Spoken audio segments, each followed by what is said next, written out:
Minä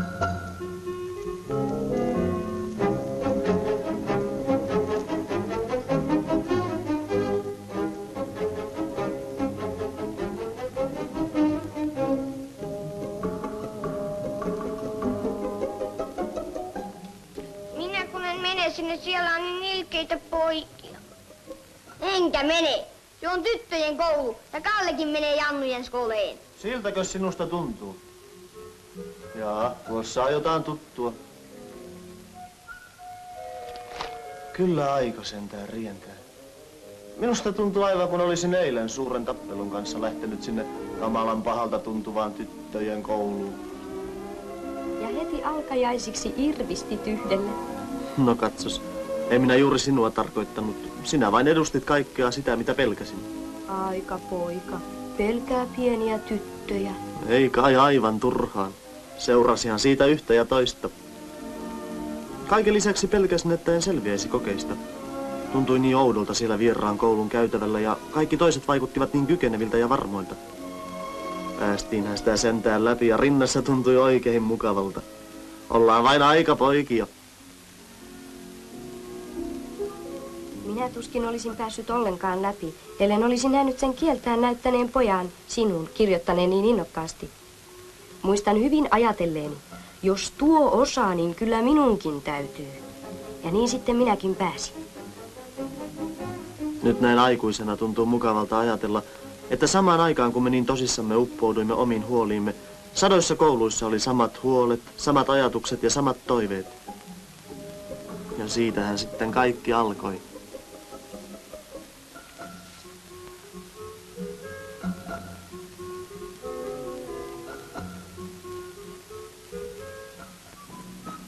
Ensivuodet kuluivat, eikä se yhteiskoulu enää niin pahalta tuntunutkaan. Niin, ja melkein joka aamu tapasin mennessäni kouluun saman tytön, joka tuli aina samasta porttikäytävästä tälle yhteiselle koulutielle. Silloin en vielä ajatellut, kuinka kauniisti Koskenniemi oli tuon tunnelman kuvannut runossaan Koulutie. Olen unessa useasti sinun kadullas koulutie. Kotiportilta kouluun asti minun askeleeni vie.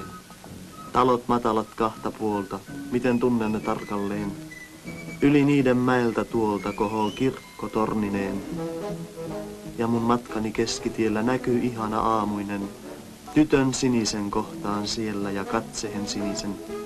Jos luulit, etten muka nähnyt sinua, niin erehdyit. Näin sinut joka kerta. Sinun nenälläsi oli taipumus vuotaa. Ihan niin kuin Erkilläkin nyt. En minä oikein ymmärrä, miksi siellä portilla odottelin. Minä kai odottelin toisia poikia. Ja niin ne vuodet kuluivat. Ja lopulta sitten päästiin oikein keskiluokille. Oli nahkajuhlat, muistatko? Totta kai. Syötiin omenoita pesuvadista, juotiin kilpaa vettä ja syötiin pullaa ja kaikilla oli hauskaa.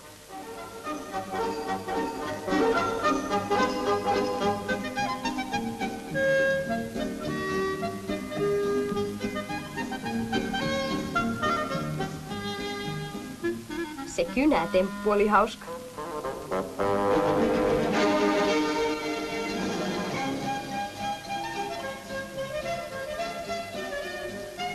Eikä kuminauhan saaminen leuan alle ollut niin helppoa kuin luulisi.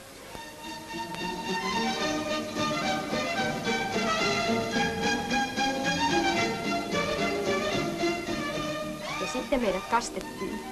Katsojilla oli valtavan hauskaa. Ja meillä kastettavillakin. Varsinkin silloin, kun joku toinen sai kasteen.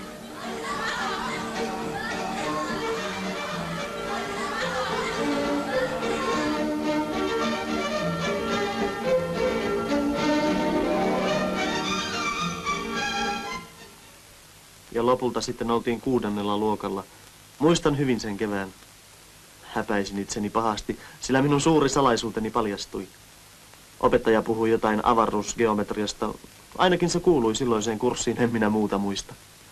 Minä nimittäin katselin yhtä vaaleata tytön päätä ja en oikein itsekään tiedä, miten kaikki tapahtui. Noloa se kuitenkin oli. Siinä on nyt säännöllisistä monitahokkaista yksi. Kuka tietää, montako niitä kaikkiaan on? No, Saarinen. Saarinen. Että sinä Jussi nukumaan. Ritva! Minäkin häpesin. Niin, tai en oikein tiedä. Oli se toisaalta mukavaakin, mutta ei se mikään salaisuus ollut. Ei ainakaan meidän tyttöjen kesken. Muistan sinun usein mullonkin tuijotelleen. Oi kätes mulle rauhan merkki, Sanna. Ajassa lyhyessä paljon vaadit. Ei tarvis miettiä, kun tekee Hei, hyvää. Tässä näin, kun toi kuningas on sanonut tämän ajassa lyhyessä paljon vaadit. Iske kiinni tähän, ei tarvitse miettiä. En kai minäkään sinusta aivan yhdentekevä ollut.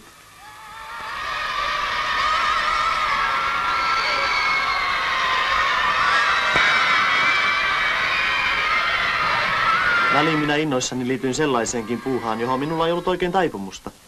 Muistatko ne orkesteriharjoitukset?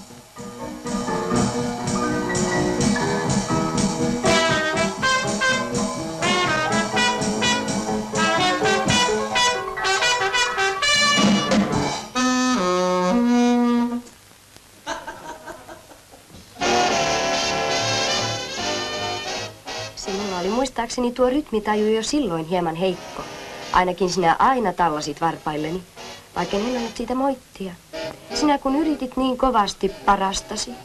Niinkö se olikin? Ja kuitenkin sinä kehuit tanssitaitoani. Se oli vain naisellista älyä. Mutta sainkin kiitokseksi simaa.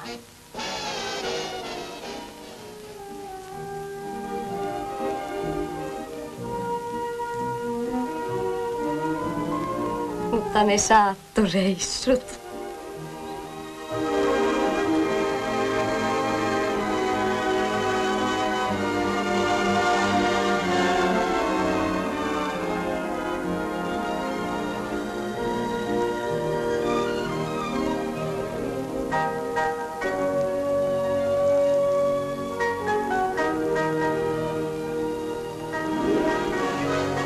Hei sitten.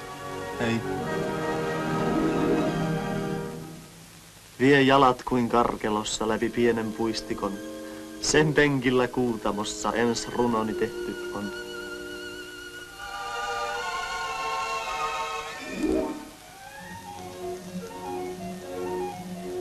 Mutta kyllä runot ja muut häipyivät mielestä, kun ylioppilaskirjoitukset alkoivat. Se oli melkein yhtä kovaa kuin sisäänpääsytutkinnossa.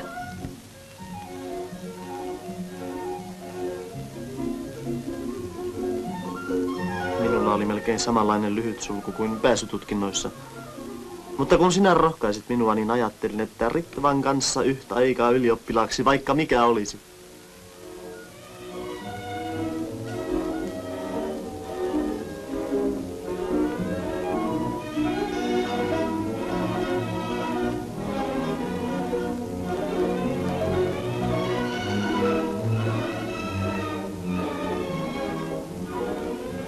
Ja siihen se koulu sitten päättyikin ja elämän koulu alkoi.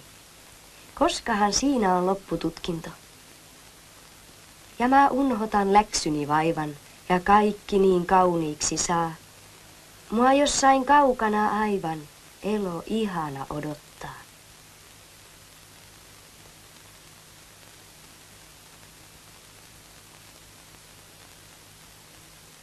Olen unessa useasti sinun kadullas koulutie. Ah, enkö mä hautahan asti myös koululainen lie.